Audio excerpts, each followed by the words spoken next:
the Audio Renaissance Tapes presentation of From Freedom to Slavery, The Rebirth of Tyranny in America. Written by Gerry Spence. Adapted for audio and produced by Tony Hutz. And now, here is Gerry Spence.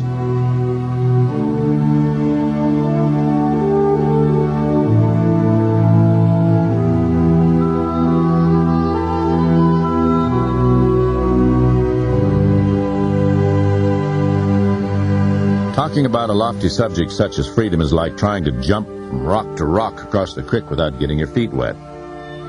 No matter how you plan your course, you're likely to slip off into the water somewhere. The choice, of course, is whether one wishes to stay on the bank with dry feet or take the risk of wet feet to get to the other side. Doctors called upon to attend the sick cannot prescribe a cure unless they at first are able to diagnose the illness. Even before that, they must detect that the patient is ill. In the case of our freedoms, I can confidently say that the patient is in grave danger. Having said so, and should you agree in whole or in part, we have together taken the first step toward the cure. As for solutions, there are only two kinds, those from outside the self and those from within. The first suggests that we destroy our enemies, that we manipulate or neutralize them, that we discover detours around them, that we suffer their impositions against us, or at last, that we even love them. In any event, the solution acknowledges the existence of outside forces that deter our progress and impede our happiness. On the other hand, there persists the idea, one with which I am in agreement, that solutions are mainly matters of the self, that power vested in others is often irrelevant to our freedom, that the only change essential for the betterment of the human condition is to change within, that we are the fountainhead of power, and that therefore we need not free the world. We need only free ourselves. The problem, however, is not so much in finding solutions as in making the solutions work. Marx, for example, hated the exploitation of the masses, but his solutions, corrupted in their application, resulted in the enslavement of whole nations. Christ also had a good idea, that we love one another. But in the end, his followers proved to be strong on organization, unsurpassed on dogma, supreme on sophistry, but not much on love. They fought endless wars in his name, murdered hordes of the innocent, burned countless women at the stake as witches, bashed in the heads of heathen Indian children, and left the world riddled with fear and with guilt. Freedom in America, as bountiful and precious as it is, has always been a strange conglomerate of the divine and the fanciful. Understanding freedom in America is like listening to a one-armed piano player. His one arm performs not only its assigned task, but painfully attempts to undertake the function of the missing limb. In listening, our minds provide for us whatever our ears do not, the music of the other hand.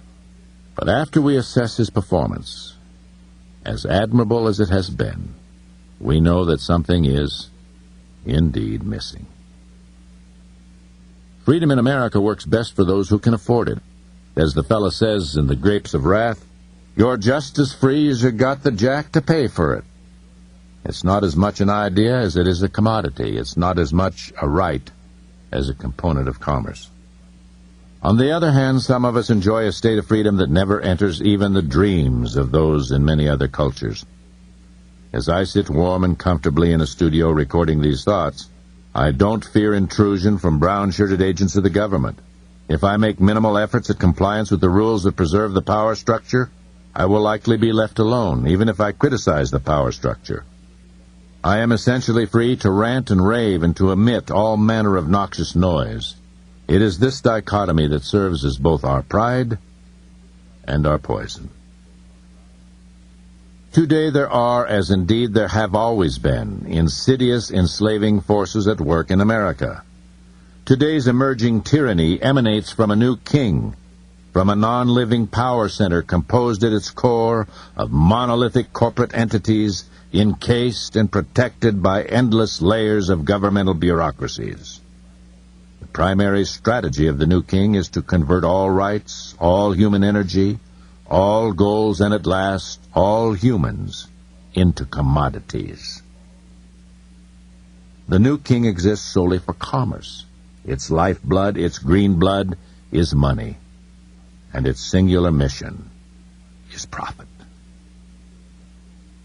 The new king's principal means of control is the media that sells us the myths of freedom, that when we doubt reassures us we are free, and that programs us and our children to accept the notion that all human function, all human desires, indeed, even immortality itself, can at last be satisfied at the marketplace. I'm not against religion, nor am I against commerce. I am, however, reluctant to offer solutions. If the church has anything to do with it, those who offer solutions outside the scriptures will be condemned to eternal hell. If government has anything to do with it, any sound idea will be consumed in the bureaucracy, and the author will be labeled an enemy of the state and disemboweled in one fashion or another. If corporate America has anything to do with it, any ideas that threaten its power will be branded as leftist, or commie, or un-American, and the author of such reform banished as a heretic against the most sacred of all religions in America, free enterprise. At last I've tired of the issue as well as these arguments. If this collection of free-floating thoughts about freedom is to have any efficacy, it will come from freely saying what is on my mind, saying it as well as I can.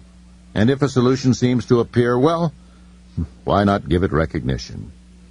And if no solutions seem at hand, well, I was never born to solve all of the world's problems, and those who tried were either fools or martyrs. Sometimes it is easier for a poor man to tolerate his corns than to go barefoot and discard the shoes that caused them. Despite the existence of sharp rocks and cockleburs, there's something magical about a boy's barefooted freedom.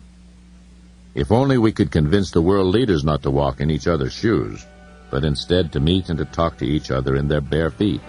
Likely, the people as well as the earth would benefit immensely. I think, therefore, I shall walk barefooted herein. I think I shall walk wherever my feet will take me. I hope you'll come too.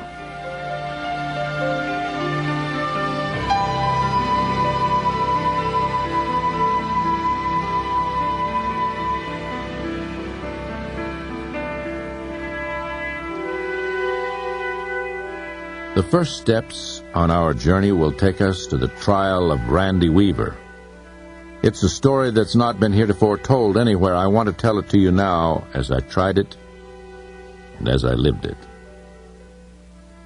The blood hadn't cooled on Ruby Ridge before the national media announced that I had taken the defense of Randy Weaver. All hell broke loose.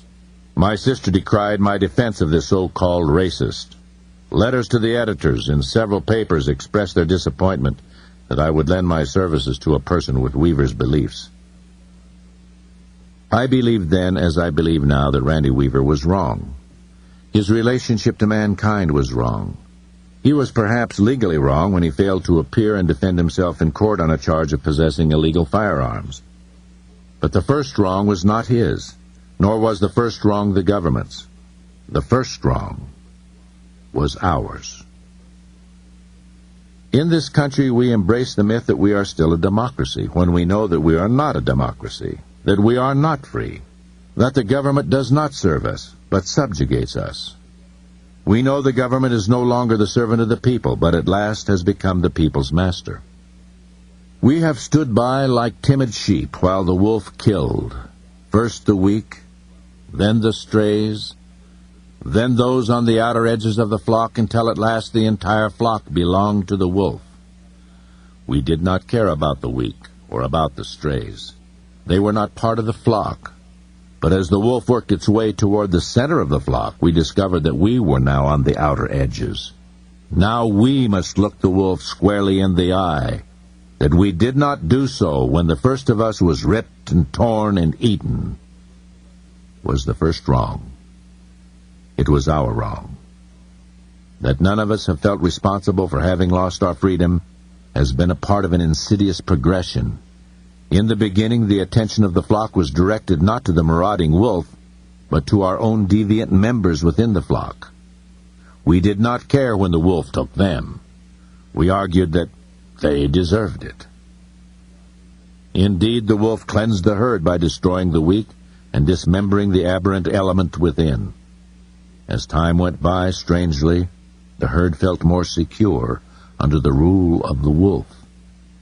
It believed that by belonging to this wolf, it would remain safe from all of the other wolves. But we were eaten just the same. Americans whose battle cry was once, "Give me liberty or give me death," have sat placidly by as a new king was crowned. In America, a new king was crowned by the shrug of our shoulders when our neighbors were wrongfully seized. A new king was crowned when we capitulated to a regime that was no longer sensitive to the people, but to non-people, to corporations, to money, and to power. A new king was crowned when we turned our heads as the poor and the forgotten and the damned were rendered mute and defenseless, not because they were evil, but because, in the scheme of our lives, they seemed unimportant. Not because they were essentially dangerous, but because they were essentially powerless. The new king was crowned when we cheered the government on as it prosecuted the progeny of our ghettos and filled our prisons with black men whose first crime was that they were born in the ghettos. We cheered the new king on as it diluted our right to be secure in our homes against unlawful searches and secure in the courts against unlawful evidence. We cheered the new king on because we were told that our sacred rights were but loopholes by which our enemies, the murderers and rapists and thieves and drug dealers, escaped. We were told that the lawyers, those that fought for our rights, were worse than the thieves who stole from us in the night, that our juries were irresponsible and ignorant and ought not be trusted. We watched with barely more than a mumble as the legal system that once protected us became populated with judges who were appointed by the new king. At last the new king was crowned when we forgot the lessons of history, that when the rights of our enemies have been wrested from them, our own rights have been lost as well. For the same rights serve both citizen and criminal. I understood that my defense of Randy Weaver might attach a legitimacy and dignity to his politics and religion, but I believed that it might as well provide an opportunity to address a more vital issue and stand for the proposition that there are those who do not condone criminal actions by our government. The ultimate enemy of any people is not the angry hate groups that fester within, but a government itself that has lost its respect for the individual. The ultimate enemy of democracy is not the drug dealer or the crooked politician or the crazed skinhead. The ultimate enemy is the new king that has become so powerful it can murder its own citizens with impunity. I believed that of Randy Weaver, I would also be required to abandon my belief that this system has any remaining virtue. I would be more at fault than the federal government that committed murder at Ruby Ridge, for I have not been trained to murder, but to defend. I would be less of a man than my client, who had the courage of his convictions. Finally, I would lose all respect for myself.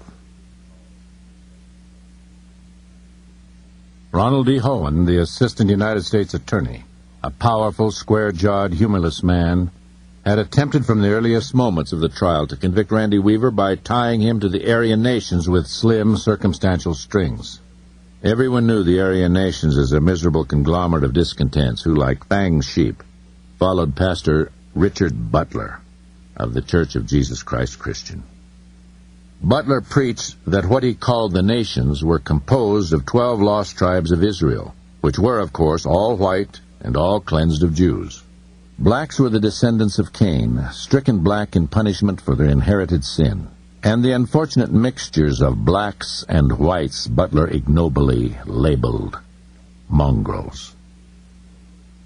The goal of the Aryan nations was twofold. First, the preservation of the white race.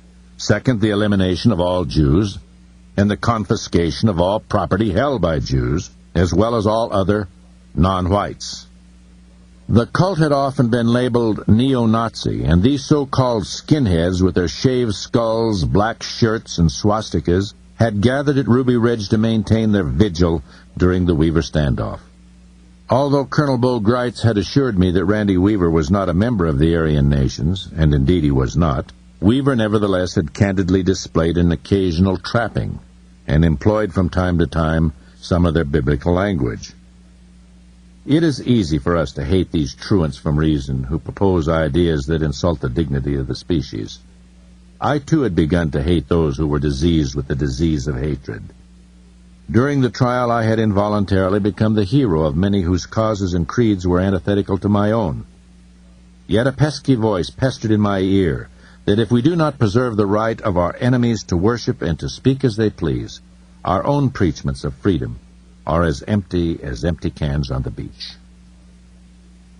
Assistant United States Attorney Ronald D. Hohen was also stricken by the same hatred of hatred, by an enmity that, untethered, could lead to the persecution of people, not for their alleged crimes, but for their loathsome beliefs. I had argued to Judge Edward Lodge that Randy Weaver was not a member of the Aryan nations, for in truth he was flat against belonging to anything, not the NRA, not the PTA, not the Boy Scouts, not even the local garden club. He was a separatist. But I argued that even if he did belong to the Aryan nations, his membership in that or any other organization could not be considered as evidence of his having committed any crime. One is not guilty of murder because one belongs to a church that preaches hatred of one who has been murdered. But Hohen vowed to the judge that he would tie Randy Weaver's beliefs to his actions.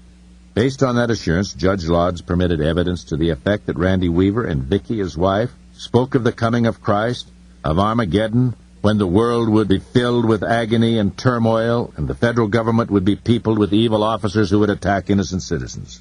And Howen was successful as well in dragging before the jury many of the repugnant tenets of the Aryan nations, including their hatred of blacks and Jews. Entwining Randy into the web of guilt by implication, Howen displayed to the jury an Aryan nation's belt buckle, widely sold at gun shows and swap meets, one that Randy supposedly wore. He held up pictures for the jury to see, showing Randy with his hair closely clipped in the style of the skinheads, and thereby he asked the jury to conclude that Randy Weaver must be like the skinheads. He must be one who hates federal officers, who stores up guns and ammunition for the purpose of killing federal officers, and therefore who must have intended to kill Marshal Deegan, or at least plotted to kill him as part of an evil conspiracy. Let me tell you a few of the facts. A crack team of trained government marksmen sneaked onto Randy Weaver's small, isolated acreage on a reconnaissance mission preparatory to a contemplated arrest. They wore camouflage suits and were heavily armed. They gave Randy no warning of their coming. They came without a warrant. They never identified themselves. When the Weaver's dog Stryker discovered the intruders, he raised a ruckus, and Randy, his friend Kevin, and Randy's 14-year-old son Sammy grabbed their guns and followed the dog to investigate. When the government agents were confronted with the barking dog, they did what men who have been taught to kill do. They shot Stryker. The boy, barely larger than a 10-year-old child, heard his dog yelp, saw the dog fall, and as a 14-year-old might, he returned the fire. Then the government agent shot the child in the arm. He turned and ran, the arm flopping, and when he did, the officers, still unidentified as such, shot the child in the back and killed him. Kevin Harris witnessed the shooting of the dog. Then he saw Sam being shot as the boy turned and ran. To Kevin Harris, there was no alternative. He knew if he ran, these intruders, whoever they were, would kill him as well. In defense of himself, he raised his rifle and shot in the direction of the officer who had killed the boy. In so doing, he supposedly killed Marshal Deegan. Then, while the agents were in disarray, Kevin retreated to the Weaver cabin.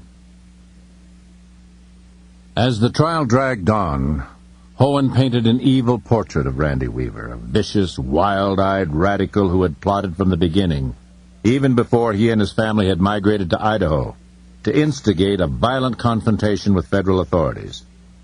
He had stored up hundreds of thousands of rounds of ammunition for this purpose, and he owned a score of guns or more, all of which Hohen had hauled into the courtroom and stacked up in a huge pile before the jury. The floor space in front of the jury box looked like the best part of an Army ordnance depot by the time the deputies had finished carrying in the evil evidence that the guns and the ammunition had been legally purchased. and when purchased there was no law against Randy Weaver possessing as many guns and as much ammunition as he chose to own. Yet always Randy Weaver denied that he had ever been a member of the Aryan nations. I thought of the story my mother told me as a child about the swan who played with the crows and who was caught one day in the farmer's net along with the crows. The farmer intended to kill the crows because they were eating his corn crop, but the swan begged to be set free. "Obviously, I'm not a crow," the swan argued. "Anyone can see that." But the farmer said, "You must be a crow, for you were caught with the crows." And thereafter the farmer killed all who had been trapped in his net. And so, my mother would counsel, be careful who you choose as friends. During my lifetime, we in America have often endured the invidious reasoning that seeks to prove guilt by associating people with unpopular causes. The internment of innocent and patriotic Japanese in my own home state of Wyoming during World War II. The McCarthy Inquisitions, when decent people were smeared with the taint of communism. The frightening times during the Vietnam War, when good citizens were vilified as traitors, even shot and killed, as at Kent State, should they protest a war with which they disagreed. And after the Oklahoma bombing in April of 1995, we were told that the FBI was investigating individuals as bombing suspects. That included such circumstances as, quote, the suspect would make remarks, like how we were losing our freedom, end quote, which would likely qualify every thinking, peace-loving American as a bombing suspect.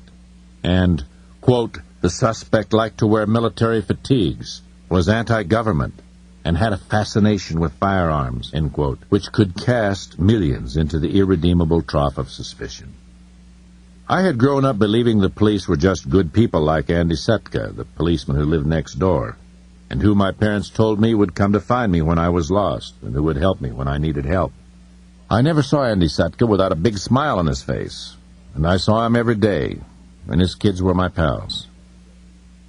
We all have our primary experiences by which we judge the people and the events of our lives. As I grew older, I naturally thought of the police, yes, even the federal police, as folks like Andy Setka. They were decent folks who lived next door to decent folks.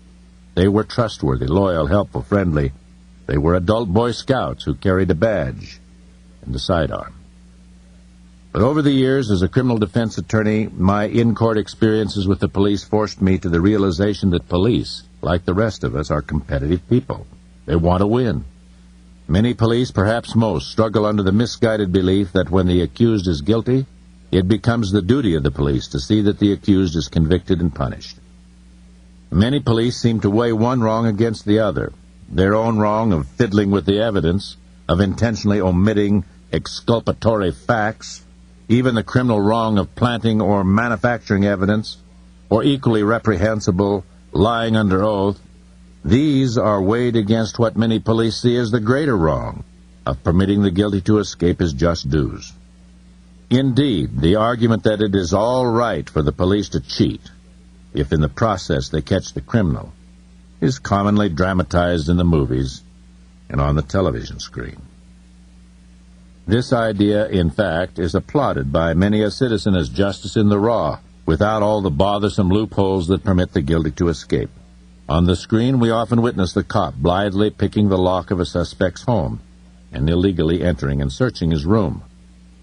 We watch the illegal phone tap being made, or the cop, the hero, smashing a witness up against the wall and brutally pounding information out of the hapless creature, and we cheer him on.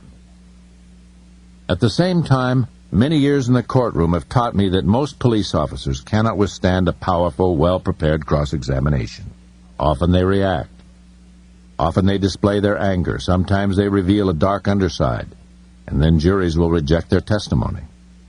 A good cross-examination can usually expose the holes in their investigation, their errors, perhaps even their wrongdoing. The police, as I have grown to know them in the hard, tough world of the courtroom, are far different from the Andy Setkas of my childhood. The police have become fair game, and indeed they ought to be.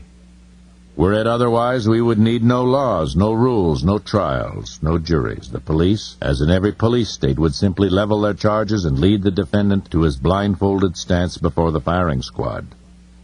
During Randy Weaver's trial, an agony for him that endured for nearly 3 months, I found the minions of the law, the special agents of the FBI, to be men who who proved themselves not only fully capable of manufacturing, but also utterly willing to manufacture evidence, to conceal crucial evidence, and even to change the rules that governed life and death if, in the prosecution of the accused, it seemed expedient to do so.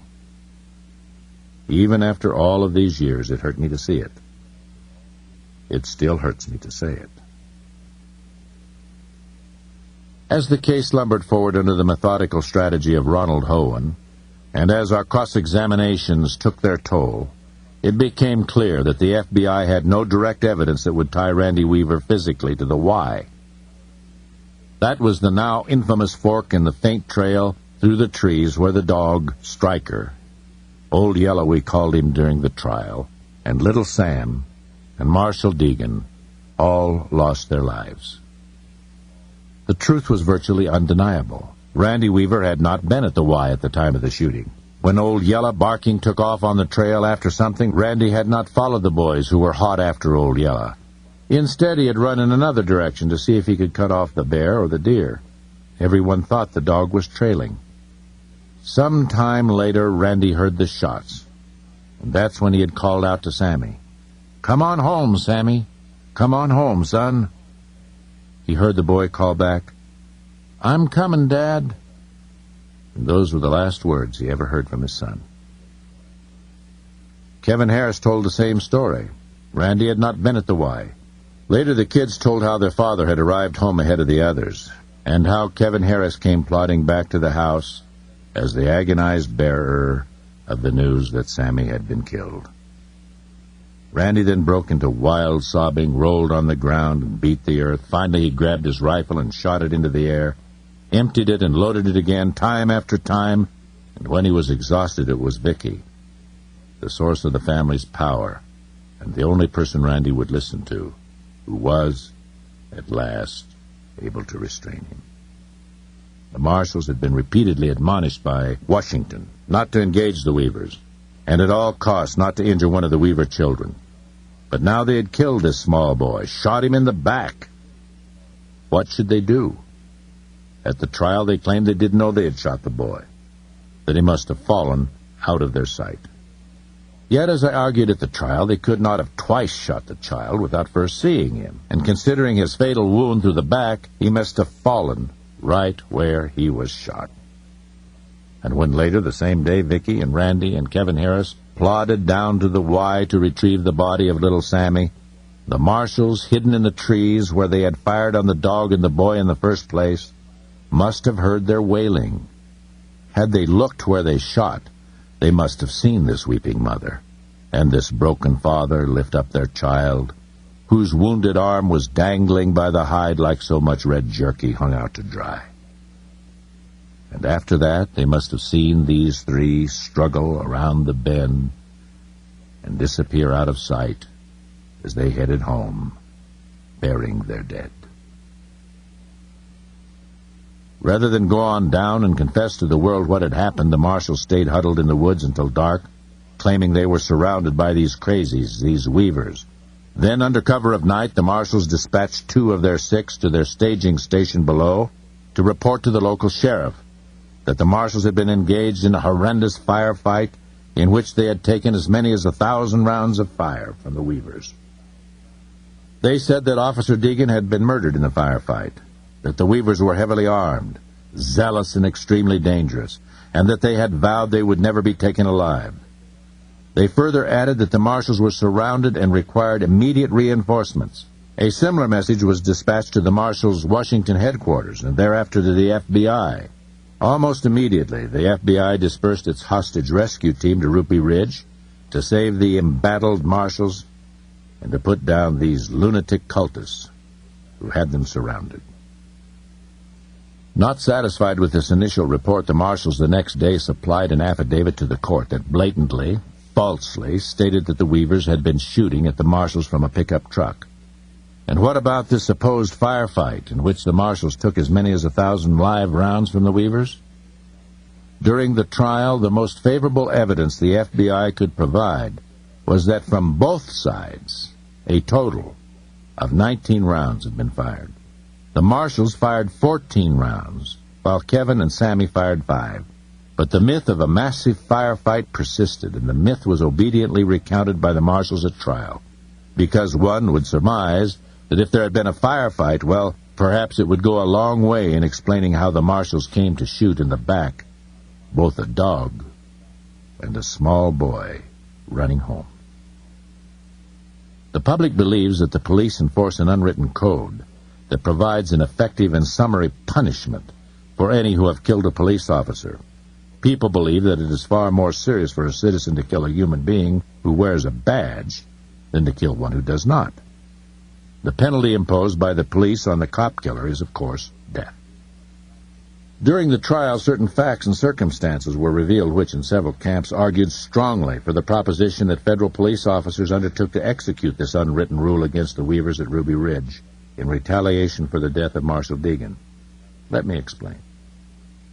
During the trial, the marshals told how in April of 1992, long before the tragic incident at the Y, the marshals had set up solar-powered microwave video cameras from 2 positions and at some distance from the Weaver homestead.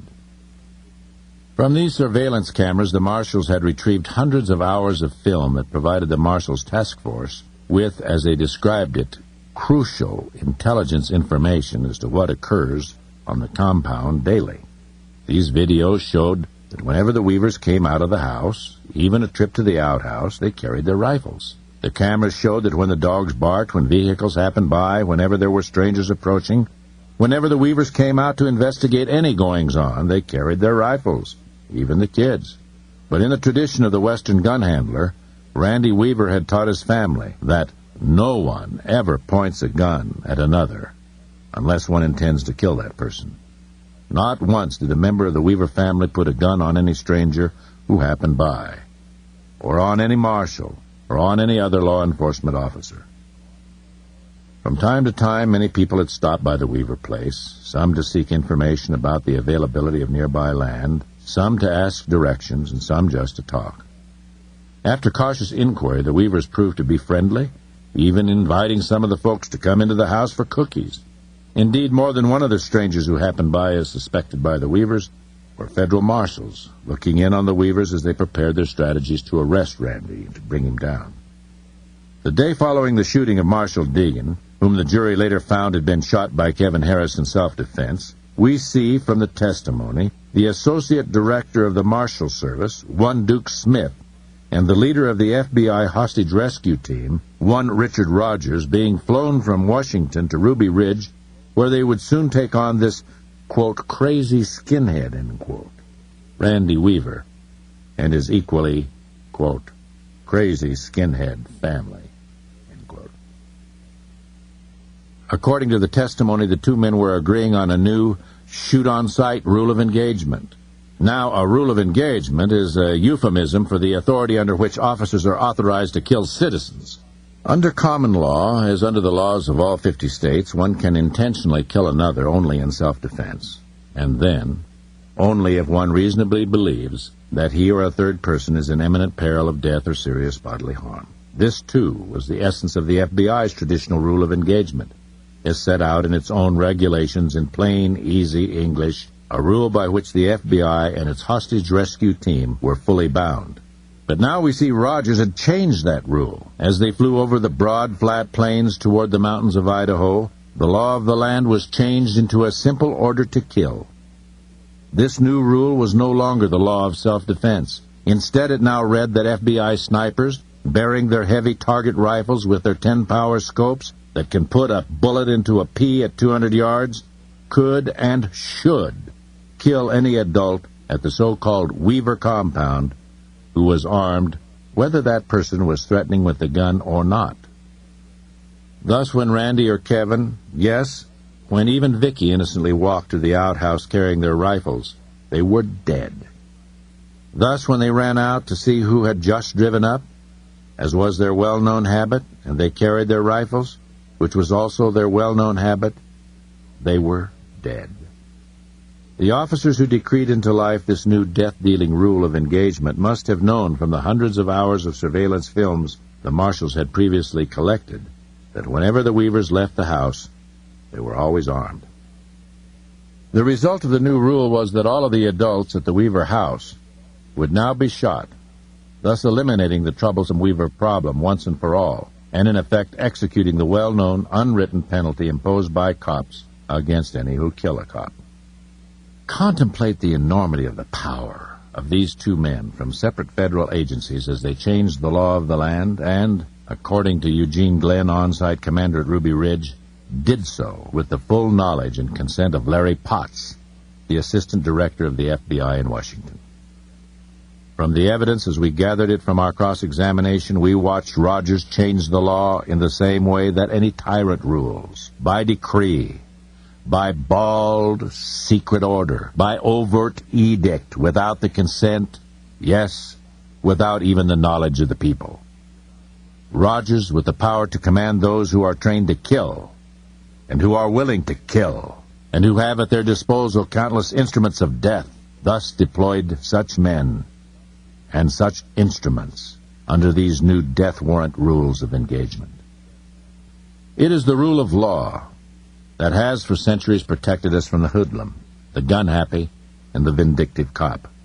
The rule of law, enacted by a duly elected and convened legislative body, is the mark of the enlightened civilization that distinguishes us from all lower forms of government that have historically enslaved the species.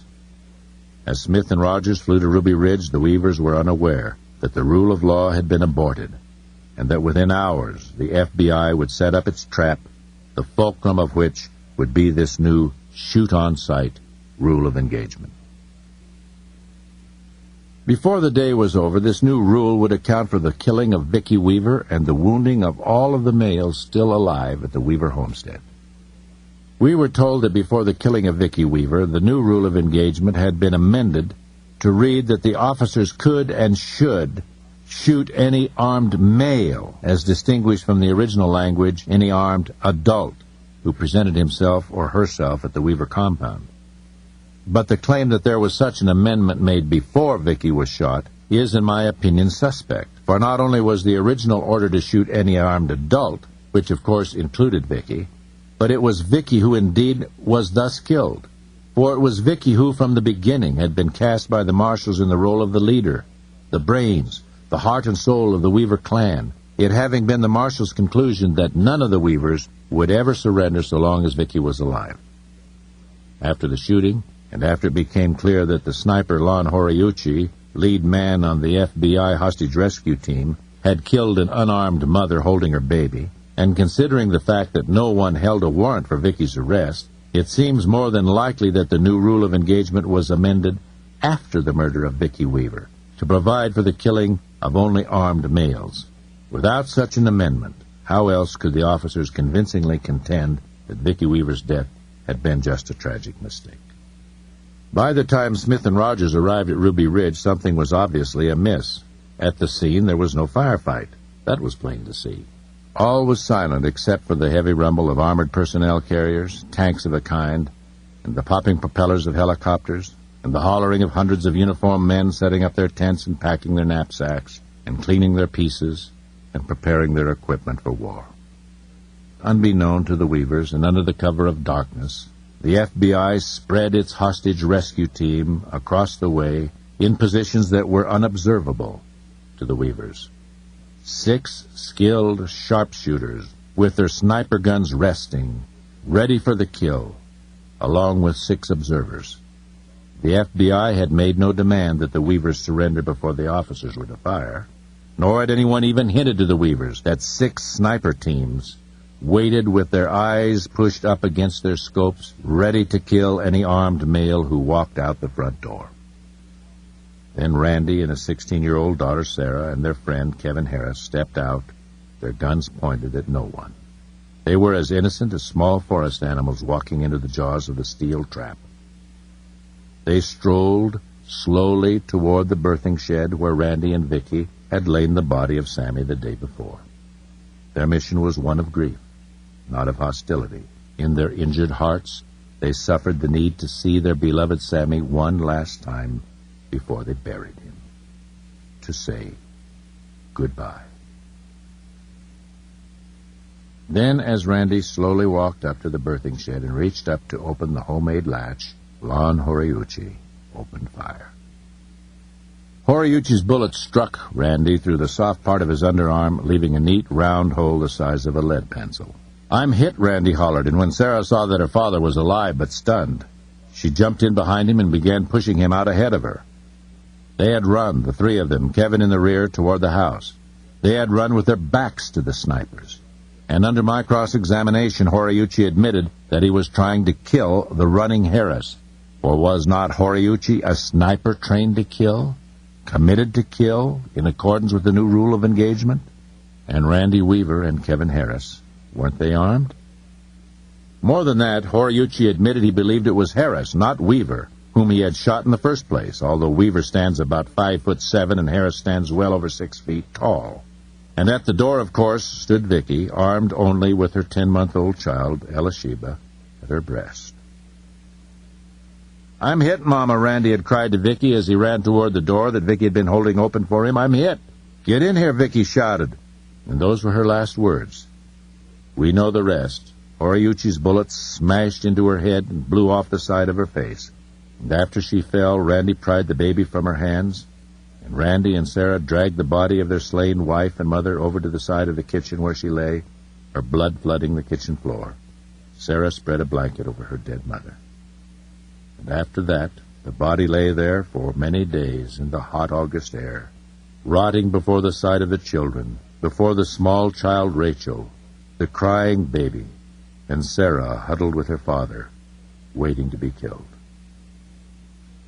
And in the other room, Kevin Harris lay slowly dying of his chest wounds from the same bullet that had killed Vicky, and sometimes he begged Randy to kill him, to take his gun and to shoot him in the head, to stop the unbearable agony. In the meantime, the FBI sent agents who crawled into the house and stuck listening devices under the floor. And although Randy many times screamed out to the officers that they had killed his wife, the officers pretended that they did not know she was dead, and they mercilessly taunted the family. "Did you sleep well last night, Vicky?" And "Show us the baby, Vicky." And "What did you have for breakfast, Vicky?" "We had pancakes." And on it went. And the officers placed a robot on the front porch that was equipped with a sawed-off shotgun, and the FBI approached the Weaver house only in an armored personnel carrier.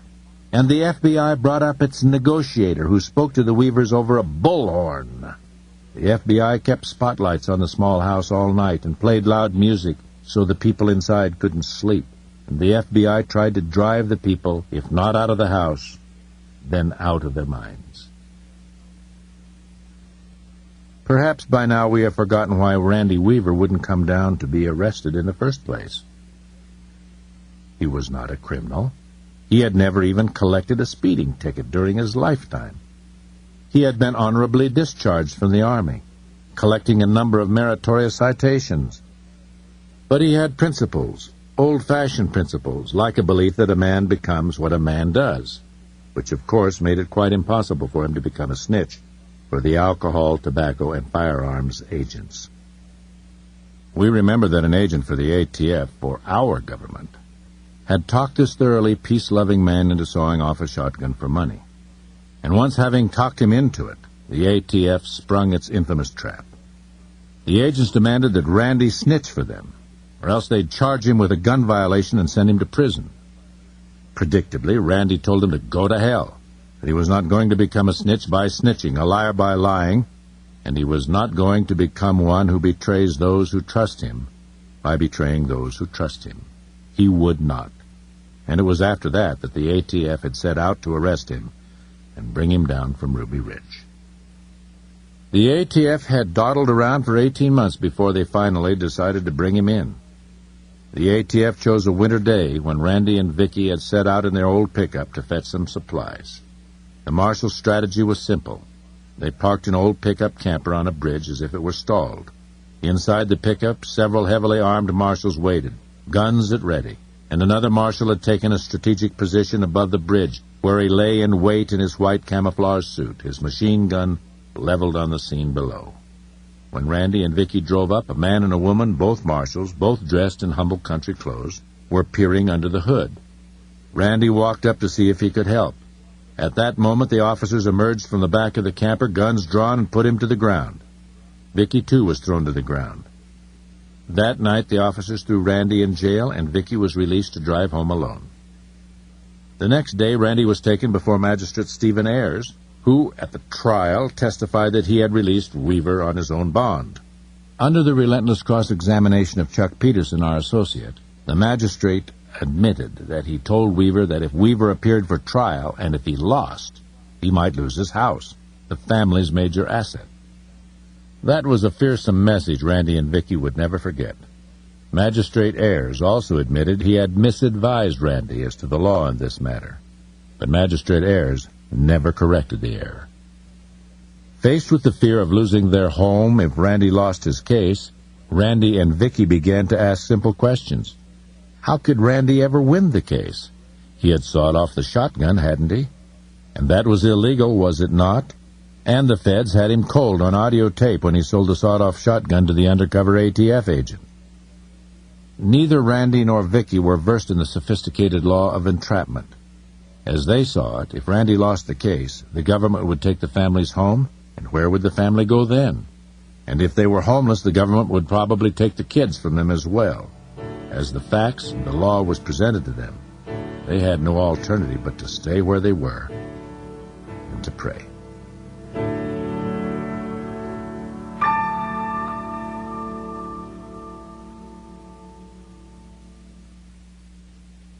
This is the end of Side 1. Please turn over the tape for proper cueing of Side 2.